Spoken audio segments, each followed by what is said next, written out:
اللہ کے رسول صلی اللہ علیہ وسلم حدیث میں فرماتے ہیں، حدیث بڑی طویل ہے، بہرحال مختصر سے اس کے الفاظ آپ کے سامنے رکھتا ہوں۔ اس حدیث کو بخاری اور مسلم متفق علیہ روایت ہے، بڑی طویل روایت ہے۔ اب آپ صلی اللہ علیہ وسلم شفاعت کا عقیدہ اس حدیث میں بتاتے ہیں اور کہتے ہیں، ابو ہریرہ رضی اللہ عنہ کے راوی کہتے ہیں قیامت کے روز اگلے اور پچھلے تمام انسان مقام محشر میں جمع ہوں گے۔ قیامت کے روز اگلے اور پچھلے تمام انسان مقام محشر میں جمع ہوں گے، بہت سخت عالم ہوگا، لوگ پریشان ہوں گے، میزان قائم نہیں ہوگا، ترازو نہیں لگیں گے۔ مقام محشر ہے، جنت اور جہنم لائی جائیں گی کس کس مقام پر، انسانیت موجود ہوں گی، پریشان حال ہوں گی۔ رسول اللہ فرماتے تمام لوگ پریشان ہوں گے، اللہ میزان قائم، ترازو قائم نہیں کریں گا۔ لوگ آئیں گے اور ایک دوسرے سے بات کریں گے اور کہیں گے چلو ہم آدم علیہ السلام کے پاس جاتے ہیں۔ ان سے کہتے ہیں کہ اللہ کے پاس جائے، اس لیے کہ اللہ رسول اللہ اس دن اتنے غصے اتنے غضب میں ہوں گا، نہ اس سے پہلے کبھی ہوا تھا نہ اس کے بعد کبھی ہوگا۔ اتنے غضب میں اللہ ہوں گا کہ کوئی جانے کی ہمت نہ کرے گا۔ انسانیت یہ کہیں گی چلو آدم کے پاس جاتے ہیں، وہ پہلے انسان ہیں، ابو البشر ہے، انسانوں کے باپ ہے، ہو سکتا ہے اللہ ان کی بات آج مان لے۔ وہ سب ملیں گے، مشورہ کر کے آدم علیہ السلام کے پاس جائیں گے، کہیں گے اے آدم تم ابو البشر ہو، انسانوں کے باپ ہو، تمہیں اللہ نے جو ہے تمہیں اپنے ہاتھ سے بنایا، اپنی روح جو ہے تمہارے وہ اندر روح پھونکی اور جو ہے تمہیں بنایا اپنے ہاتھوں سے، اور جو تم پہلے انسان ہو، اللہ کے پاس چلو سفارش کرو کہ میزان قائم کر دیا جائے۔ سفارشی بنائیں گے، میزان قائم کر جائے۔ آدم علیہ السلام کہے نہ میں یہ نہیں کر سکتا، اس لیے کہ اللہ جتنے غضب میں ہے، نہ اس سے پہلے کبھی ہوا نہ اس کے بعد ہوگا۔ اگر کہ اللہ نے میری وہ خطا پکڑ لی جو میں نے جنت میں کی تھی تو میں کہیں کا نہیں رہوں گا۔ نفسی نفسی اور اپنے اے اللہ مجھے معاف کرنا، اے اللہ مجھے معاف کرنا یہ کہہ کریں گے، تم جاؤ نوح کے پاس، شاید وہ مدد کرے، میں تمہاری مدد نہیں کر سکتا۔ یہ کون ہے؟ آدم علیہ السلام۔ تمام انسانیت ہی مل جائے نا، تمام انسانیت کی نیکیاں ملا دی جائے، یہ تمام انسانوں کے مرتبے اور مقام ملا دی جائے تو ایک نبی کے مقام کو نہیں پہنچ سکتے ہم۔ نبی وہ ہوتا ہے، اس کا مقام وہ ہوتا ہے۔ تو یہاں آدم ہے علیہ السلام، کہہ رہے نہیں آج اللہ اتنے غصے اور غضب میں ہے کہ نہ اس سے پہلے تھا نہ اس کے بعد ہوں گا، کہیں میری خطا پکڑ لی تو میں تو کہیں کا نہیں رہوں گا۔ کہتے ہیں نفسی نفسی، اے اللہ مجھے معاف کر، اے اللہ مجھے چھوڑ دے، مجھے بخش دے، کہیں گے تم کسی اور کے پاس جاؤ، یہ کام میں نہیں کر سکتا۔ رسول اللہ صلی اللہ علیہ وسلم فرماتے لوگ نوح علیہ السلام کہیں اے نوح تم انسانیت کی طرف بھیجے گا، پہلے رسول ہو۔ آدم علیہ السلام نبی تھے، وہ رسول پہلے تھے، تم پہلے رسول ہو جو انسانیت کی طرف بھیجے گئے۔ آج تم اللہ سے سفارش کرو کہ میزان قائم کر دے، کچھ نہ کچھ فیصلے ہو جائے، اس تکلیف میں ہم نہیں رہ سکتے اس مقام محشر میں۔ تو نوح علیہ السلام کہیں گے اللہ اتنے غضب میں ہے کہ اس سے پہلے کبھی نہ تھا نہ کبھی اس کے بعد ہوگا، میں آج نہیں جا سکتا کہ اللہ نے اگر یہ بات کو پکڑ لیا کہ میں نے اپنی قوم کے حق میں بد دعا کی تھی تو میں کہیں کا نہیں رہوں گا، اے اللہ مجھے معاف کرنا، اے اللہ مجھے معاف کرنا، نفسی نفسی کہہ کر وہ کہیں گے میں تمہاری مدد نہیں کر سکتا، تم ابراہیم کے پاس جاؤ شاید وہ کچھ کر لے، اور نکل کر چلے جائیں گے۔ یہ کون ہے؟ نوح علیہ السلام، اللہ کے پہلے رسول انسانیت کی طرف بھیجے گئے۔ یہ برگزیدہ نبی ہے جس نے 950 سال اپنی قوم کو دعوت دی، تو کیا آپ کی زندگی رہی ہوں گی اور کیا آپ کے اعمال رہے ہوں گے۔ یہ نبی بھی ڈر رہا ہے، کانپ رہا ہے اس اللہ کے پاس جانے سے۔ قوم سے لیں گی، انسانیت جائیں گی اور کہیں گے اے ابراہیم، اے ابراہیم، اے خلیل اللہ، اللہ کے دوست، اللہ کے پاس جاؤ، آج سفارش کرو، ہماری سفارش کرو کہ میزان قائم کر دے، حساب و کتاب آج ہمارا ہو جائے۔ ابراہیم علیہ السلام کہ نہ میں یہ نہیں کر سکتا، اللہ اتنے غضب اور غصے میں ہے، نہ اس سے پہلے ہوا تھا نہ اس کے بعد کبھی ہوں گا۔ اگر اللہ نے میری وہ 3 خطائیں پکڑ لی جو غلطیاں مجھ سے ہوئی، میں کہیں کا نہیں رہوں گا جو میں نے بات کی تھی دنیا میں، آج مجھے تم چھوڑ دو، تم کسی اور کے پاس جاؤ، شاید موسیٰ تمہاری مدد کرے، نفسی نفسی، اے اللہ مجھے معاف کرنا، اے اللہ مجھے معاف کرنا کہہ کر نکل جائیں گے۔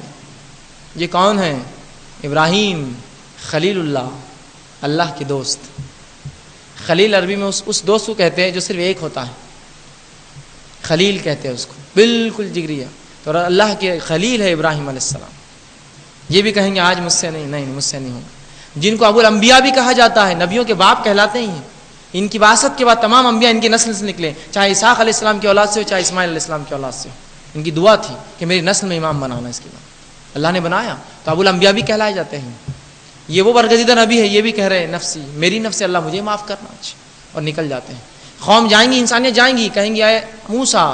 کلیم اللہ، اللہ سے تم نے کلام کیا، یہ شرف تمہیں ملا دنیا میں کہ اللہ نے تم سے سیدھے بات کی، کلام تمہیں سیدھے دیا بنا کسی فرشتے کے، تم آج اللہ کے پاس جاؤ اور کہو میزان قائم کر دے، کچھ حساب کتاب ہونے ہی دے، ہماری سفارش کرو اللہ کے پاس۔ کہیں گے نہ میں یہ نہیں کر سکتا کہ اللہ نے میری وہ خطا جو خپتی کو میں نے مکہ مار جس سے وہ مر گیا تھا اگر پکڑ لی تو میں آج کہیں کا نہیں رہوں گا، اور تم میرے پاس سے چلے جاؤ، ہو سکتا وہ عیسیٰ وہ تمہاری مدد کرے، نفسی نفسی، اے اللہ مجھے معاف کرنا، اے اللہ میری مغفرت کر، اور چلے جائیں گے۔ یہ تو موسیٰ علیہ الصلوۃ والسلام جن کا شرف یہ کہ اللہ سے بات کی سی نے، وہاں سے نکلتے ہیں قوم انسانیت جو ہے عیسیٰ علیہ السلام کے پاس جائیں، کہیں گے عیسیٰ اے اللہ نے تم میں روح پھونکی، تم اللہ کے کلمے ہو، کلمت اللہ ہو، تم جو ہے تم نے بچپن میں اللہ نے تم کو شرف دیا کہ تم نے اپنے جھولے سے بات کی لوگوں سے، تم آج چلو اللہ کے پاس سفارش کرو۔ رسول اللہ فرماتے عیسیٰ علیہ السلام بغیر کوئی خطا بتائے کہیں گے نفسی نفسی نفسی، اللہ مجھے معاف کر، اللہ مجھے معاف کر، اللہ مجھے معاف کر، تم محمد صلی اللہ علیہ وسلم کے پاس جاؤ، آج میں تمہارے کام نہیں ہوں گا، آج اللہ اتنے غضب میں ہے کہ اس سے پہلے تھا نہ بعد ہوں گا، میں یہ کام نہیں کر سکتا۔ قوم اللہ کے رسول، انسانیت اللہ کے رسول صلی اللہ علیہ وسلم کے پاس آئیں گے، کہیں گے اللہ کے رسول آپ جا کے اللہ سے سفارش کیجیے، ہماری شفاعت کیجیے ہماری، کہ میزان قائم کر دے۔ رسول اللہ کہتے میں آگے بڑھوں گا اور عرش کے سامنے جاؤں گا اور سجدہ ریز ہو جاؤں گا اتنی دیر تک جتنا میرا رب چاہے، وہ کلمات بولوں گا جو میرا رب چاہیں گا، اور وہ کلمات میرا رب مجھے سکھائیں گا، اور وہ ویسے کلمے ہوں گے اللہ کی حمد و ثنا کے جو مجھ سے پہلے اللہ نے کسی کو نہیں بتائے ہوں گے، وہ کلمات میرے دل میں ڈالے جائیں گے، میں سجدے میں گروں گا اتنی دیر جتنے رب چاہوں گا، وہ کلمات کو ادا کرتا رہوں گا۔ اس کے بعد اللہ کہیں گا اے محمد اٹھو مانگو دیے جاؤں گے، اے محمد اٹھو مانگو دیے جاؤں گے، اور رسول اللہ صلی اللہ علیہ وسلم پھر شفاعت کے لیے کہیں گے، اور راوی کہتے ہیں رسول اللہ نے کہا اللہ ایک منتخب لوگوں کو بتائیں گا، رسول اللہ ان کی شفاعت کر دیں گے، پھر میں سجدے میں گر پڑوں گا اور پھر وہی الفاظ دہراؤں گا جتنی دیر رب میرا چاہیں گا، پھر اللہ کہیں گا اے محمد صلی اللہ علیہ وسلم اٹھو شفاعت کرو سنے جاؤں گے، بولو مانے جاؤں گی، تمہاری بات مانی جائیں گی، پھر رسول اللہ کہتے ہیں پھر میں کہوں گا اور پھر ایک گروہ چھوڑا جائیں گا، پھر میں سجدہ ریز ہو جاؤں گا اور پھر اللہ سے وہ کلمات کروں گا جتنی دیر اللہ چاہے، پھر اللہ کہیں گا اے محمد اٹھو مانگو شفاعت کرو سنے جاؤں گے اور دیے جاؤں گے، پھر میں شفاعت کروں گا۔ راوی کہتے ہیں رسول اللہ 3 یا 4 بار یہ لفظ کہے، اور اس کے بعد رسول اللہ صلی اللہ علیہ وسلم پھر خود کہیں گے، حدیث میں آتا ہے اے اللہ اب تو کوئی موحد توحید پرست جہنم میں باقی نہ رہا، اور اب تو وہی لوگ جو جہنم میں ہیں جن کو اللہ نے یا تیری کتاب نے روک رکھا ہے، مطلب صرف جہنم میں کافر اور مشرک باقی ہے، سب نکل گئے پھر، اور پھر رسول اللہ صلی اللہ علیہ وسلم جو ہے چلے جائیں گے، اور اس کے بعد اس شفاعت کے بعد اللہ پھر دیگر انبیاء اور شہداء صدیقین صالحین اور اپنے ولی اللہ کو حکم دے گا، اور وہ پھر چھوٹی چھوٹی شفاعتیں کریں گے، چھوٹی چھوٹی شفاعتیں کریں گے، جیسے کہ روایت میں آپ صلی اللہ علیہ وسلم نے فرمایا کہ اس امت کے ایسے 70,000 لوگ ہوں گے جو بنا کسی حساب کتاب کے جنت میں چلے جائیں گے، اور ان 70,000 میں سے سب کو اللہ حکم دے گا کہ اور 70,000 کو لے جاؤ اپنے ساتھ، یہ ان کی شفاعت ہوں گی، اور ملائکہ بڑے بڑے فرشتے شفاعت کریں گے، اور یہ تمام شفاعت کرتے جائیں گے، اور دیگر انبیاء اور دیگر لوگ جو ہوں گے امتی جنت میں دھیرے دھیرے دھیرے دھیرے ایک کے بعد ملائکہ اور دیگر انبیاء رسول، اور اس کے بعد جو ہے نیکوکار اس امت کے تمام لے جاتے جائیں گے۔